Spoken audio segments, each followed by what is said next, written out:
Rivers State Governor Siminalayi Fubara has presented the 2024 Appropriation Bill to 4 members of a state House of Assembly loyal to him. And this comes few minutes after the demolition of the House of Assembly complex started. The members of the House loyal to the Minister of the Federal Capital Territory, Edison Ehie, were not present at the seating. Now, for more on this, I'm joined by Nii Omoni, who is currently live in Port Harcourt. Hello, Nii. Hi, Blessings. Hi. Nii, can you bring us up to speed on what's happening in the Garden City? Well, I was speaking with a resident earlier and he made this phrase. He said, Rivers State is a home of premium political content. Because when things happen here, you can be sure that it will reshape or it continues to, shake the political landscape of not only the state, but of course, the country. Now, currently, we know that today a lot of things have happened, starting from the demolition of the State House of Assembly. We also know that today, the Governor Siminalayi Fubara presented the appropriation bill of over 800 billion naira to just 4 lawmakers at an undisclosed location. And of course, the Speaker was there, Edison Ehie, to also pass the bill. Now, we also know that today a lot of information have reached us as to the fact that out of the 27 lawmakers that defected to APC, 2 have actually retracted the defection, and the 2 are Honorable Toye Adoki and Honorable Linda Somiari. And this is coming after the Speaker, Edison Ehie, decided to declare their seats, the 27 seats, vacant. Now, that's what we know for now.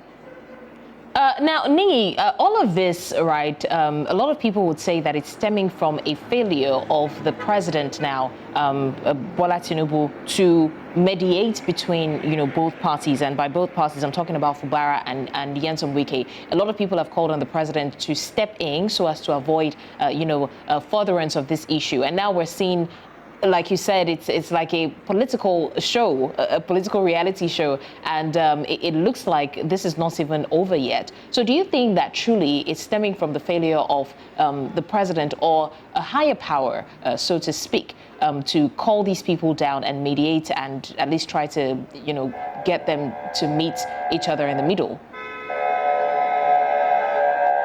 Well, you see, Blessings, we can't really play down the place of a political tussle here. We do know that these issues are somewhat linked to the crisis between Governor Edison Ehie and Fubara. And the truth is, from residents on ground here, they are actually in full support of what Fubara's action will be in the future or has been so far. And they just want Governor Edison Ehie to release the leash he actually has on Governor. In fact, I was speaking with a resident earlier and he was saying even if Ehie wants to hold Fubara on a leash and put a control on him and continue to be his political godfather, he could as well just apply with the system President Bola Tinubu applied in Lagos when he had an issue with Governor Ambode, but let him finish his first term. But politically, didn't let him go for a rerun, and of course the slot was given to someone else. That he would have at least done that to retain his godfatherism. But a lot of people are really aggrieved. A lot of people are not happy with the fact that Ehie is still insistent. Ehie is still pushing. Ehie is still trying to, move against the governor they want because they want to see him grow. And what we are getting on ground is that Fubara has plans. Fubara wants to make the country better, the state better. Fubara wants to make things better for the resident, but Ehie is the one impeding them. Now, as to how true this is, many cannot know because since Fubara got into power, a lot of incidents has happened back to back. So he has not really had time to perform.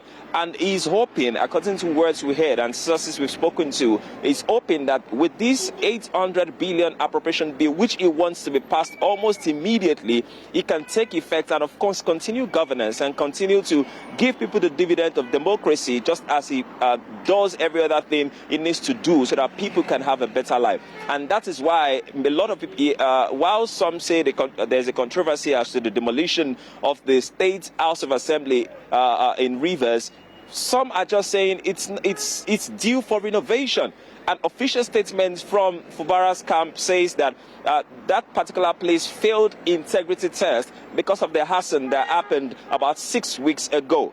And we know that there have been allegations that the arson was committed from the camp of Fubara. Now, there are a lot of controversies about this, and we can go on and on. But one thing is sure, the people are the one being affected, and it seems Fubara wants to move on, but he's not ready to do that just by putting on kid's glove. Now he wants to take action.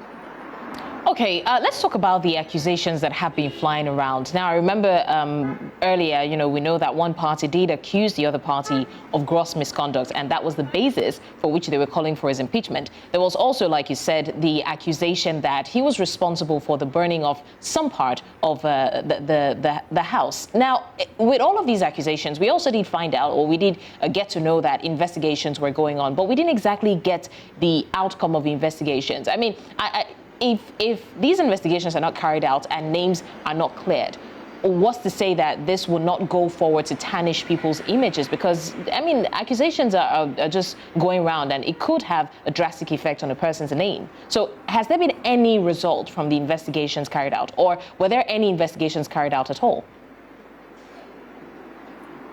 I do remember back then, Blessings, when we reached out to the Force PRO, when we reached out to the state PRO of the police in Rivers State back then, she couldn't give us a concrete answer as to if investigation had even started. And what we've come to notice in Rivers State is when these things happen, we just hear about the highlights, we hear about the beginning, but we don't know where it lands. Now, when we try to investigate further, it gets deeper, it gets harder to get to the root of the matter if there have been any prosecution. Now, it's not just only about the arson that happened at the State House of Assembly. Do remember that the house of the Speaker, Edison Ehie, at the time was also attacked, and his gate was almost pulled down. Now, there are so many information and so many things about this, but at the end of the day, we just see that there are so many factions that give different rules. In fact, even the court orders and the court injunctions most times are not even obeyed. So right now, we've reached out to the state PRO. We are hoping to get more information as to if there was any arrest at all as regards the arson, or if there was any arrest. We know there were arrests as regards the attack on the house of the state of the Speaker at the time. But we do not know if they have been prosecuted or if there will be any other thing that would happen after that. But currently, it seems the interim court injunction gotten by the Speaker would actually go a long way, because he has declared the seats of the 27 lawmakers vacant. And of course, it seems that might be working, because 2 of the lawmakers who are defected are now retract. All right, Nii, thank you so much for giving us update on what's happening in Port Harcourt. And we're looking forward to seeing how all of this unfolds. And we really do hope that they can just meet in the middle and get this settled once and for all. Thank you once again.